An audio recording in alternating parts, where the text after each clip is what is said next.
我簡單講一講阿 Brenda 嘅背景先啦，佢一個媽媽嚟嘅，咁其實佢有一仔一女啦，同埋一個老公啦，當然係啦。咁佢話幽默啲嘅，今日要講到介紹佢幽默啲嘅。咁佢係一心一意對自己屋企人啦同埋事業嘅。佢亦都係一個資深嘅執業會計師，同埋佢話自己係一個現代版嘅灰姑娘。因為佢唔可以咧出夜街嘅，唔係嘅話咧，佢哋嘅仔女咧就會咧出最厲害嘅武器咧，奪命追魂 call 咧，叫媽咪快啲翻嚟啦，快啲翻嚟嘅。咁但係會計又成日都要開 OT 嗰啲，咁點解決咧？咁Brenda 咧其實係早睡早起啦，過着健康嘅生活，同埋佢深信咧成為 BNI 會員咧係 early bird catch the worm 嘅，即係話早起咧嘅妖年係有蟲吃嘅。大家早晨，我係Brenda， 我間公司就係吳道宇謝會計師事務所啦。咁係有3個發起人，分別係吳生啦、杜生同埋我嘅。咁我哋都係執業會計師，但係各有所長啦。杜生最擅長嘅中港稅務，而吳生係一個準律師，亦都係我人生嘅 partner 啦。而我最擅長嘅係梳理混亂而複雜嘅帳目。大家可以睇到啦，即係好多人認為我哋會計師咧就開口埋口講錢，咁其實我都會種下啲植物，咁咧真係開心好多。就講下我哋除咗錢之外，我哋講下公司嘅理念啦。咁我作為一個專業嘅會計師，我希望提供到一啲高質素嘅服務俾客人，從而可以幫佢解決到佢哋面對嘅問題。咁我唔係想就個客人就俾咗錢我咁去完。咁 BNI 嘅精神係鼓勵我哋做一個包埋，另外一個空台。咁喺呢一點上面，同我公司嘅理念係一致。有卡啊！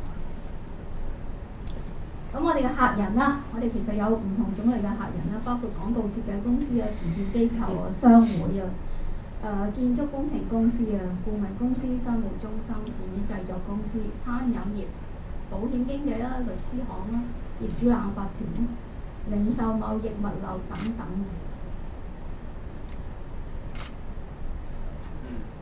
咁如果大家打算有新嘅業務發展，想知道開間無限公司好定有限公司好，咁等我同你分析一下佢哋嘅優點同埋缺點啦。第一樣就作為無限公司嚟講係相對嚟講係容易去成立嘅，你只需要攞張商業登記證就可以嘅。但係有限公司就比較複雜啦，譬如你需要一個公司章程咯，要有 shareholder、director 同埋 company secretary 咁嘅職位嘅。咁喺成立費用方面啦，無限公司只需要俾個商業登記費嘅啫，而有限公司除咗商業登記費之外，仲要有一個成立嘅費用嘅。咁喺會計方面啦，咁無限公司咧就只需要負責，即係做一盤帳簿，只需要負責就稅務嘅要求嘅。但係有限公司咧，除咗稅務嘅要求之外，仲要符合香港會計師公會發出嘅香港財務報告準則嘅，咁即係話多咗好多要求。咁核數方面啦，無限公司係唔需要做核數嘅，而有限公司係每年都要做核數。咁核數費用啦，同埋會計費用啦，係按照公司嘅大細咧同複雜程度而收費。好，睇完咁多唔好嘅地方啦，有限公司喺咁多法例要跟進，點解我哋仲要開一間有限公司咧？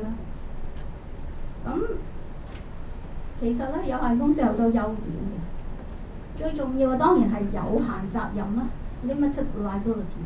有限公司係一個獨立嘅法人，可以通過 asset reallocation 從而減低投資者嘅風險。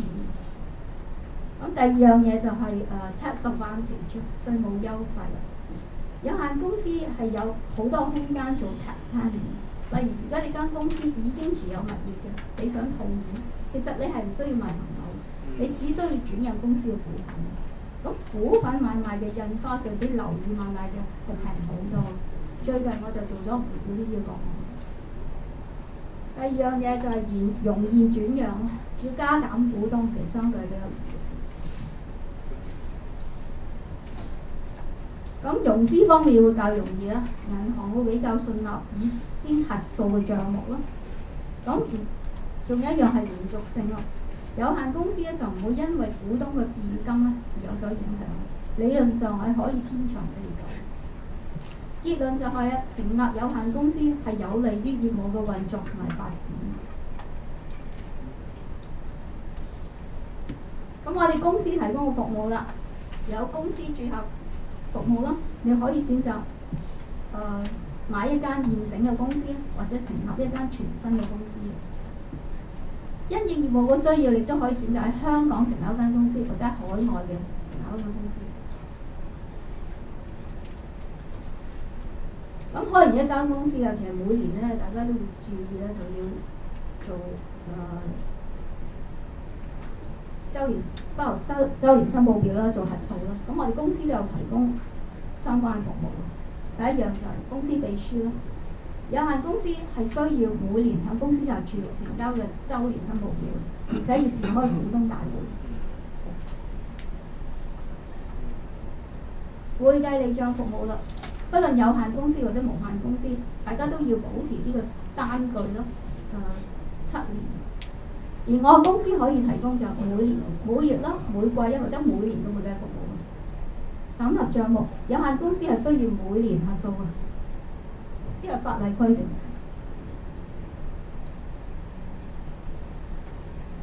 咁稅務方面啦，咁我哋公司會提供就係 tax computation 嘅服務啦，回覆稅局嘅查詢啦及 tax planning 嘅服務嘅。由於香港嘅稅制較為寬鬆啦，只要即係嚟自香港嘅收入先至納稅。如果香港亦都冇資產增值稅，所以提供咗好多 tax planning 嘅機會。例如，如果你買咗層樓賺咗1000萬，大家覺得需唔需要交稅？呢個係一個唔係一個簡單嘅問題，亦都冇必然嘅答案。我曾經有客人，相信我曾經有客人買咗一層樓3個月，賺咗500萬，你覺得使唔使交稅？梗係唔使啦，佢揾咗我啊嘛。呢個最緊要。其他服務咧就包括提供下一頁。咁我哋有其他服務嘅，包括提供註冊地址服務啦 ，loan refinancing review services 啦，同埋公司註冊取消註冊啦，或者清盤嘅服務啦。最後，我哋公司要嘅引薦係要交10萬蚊稅款以上嘅個人或者公司秘書公司啦、商務中心啦同埋運輸行。多謝大家。